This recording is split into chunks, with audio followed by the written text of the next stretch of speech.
আমি যখন হিজড়াদের কাছে ছিলাম, তখন মানুষের দ্বারে ৳১০ র জন্য হাত পাততাম। মানুষের অনেক রকমের লাঞ্ছনা দিত আমাকে। সমাজের যারা তৃতীয় লিঙ্গের মানুষ তাদের জীবনের যে পরিবর্তন সেটা কিন্তু আমরা সচরাচর খুব একটা দেখতে পাইনি। তবে এর ব্যতিক্রম হয়েছে বেলকুচি উপজেলার মকিমপুরের যিনি মেহেরুন রয়েছেন। আসলে আপনার আগের সেই সময়গুলো কেমন ছিল এবং এখন কেমন লাগছে? সেই সময়ের গল্পটা যদি একটু বলতেন ছোট করে। আগের সময় মনে করেন যে আমি যখন হিজড়াদের কাছে ছিলাম, তখন মানুষের দ্বারে ৳১০ র জন্য হাত পাততাম। মানুষের অনেক রকমের লাঞ্ছনা দিত আমাকে।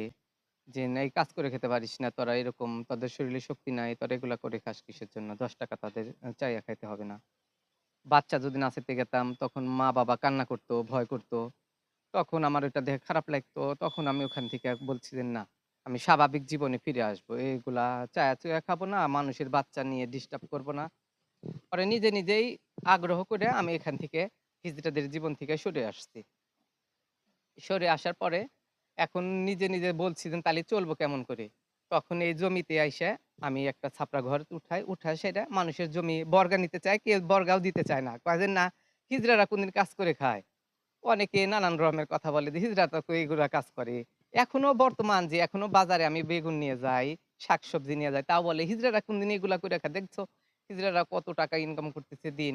আমি বলছি, "না, আমি যদি এই পরিশ্রম কইরা ৳৫০ দিন উপার্জন করি, তাও আমার এটা ভালো।" আর আগে মনে করেন যে মানুষ আমাকে দেখে ভয় করত। কেউ কোনো মহিলা আমার কাছে আসতো না। এখন সবাই আমাকে নিজের পরিবার হিসেবে সবাই কাছে আসে, সবাই হেল্প করে।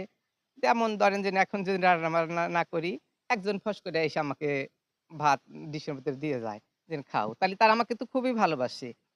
আর এখন মনে করেন যে আমি যে আবাদ করে খেতে আমি চাই যে আমার যে জীবন স্বাভাবিক জীবনে আসছি, আরো জানি আমাদের মতো লোক জানি এই স্বাভাবিক জীবনে জানি ফিরে আসে। আমি এটাই দোয়া করি যে সবাই জানি এই ধরনের আসে। আপনার সবাই এই যেন শিশুকে নিয়ে কি স্বপ্ন দেখেন? এক কথায় যদি বলেন স্বপ্নটা কি আপনার? আমি এই শিশুকে একটা ডাক্তার বানাইতে চাই।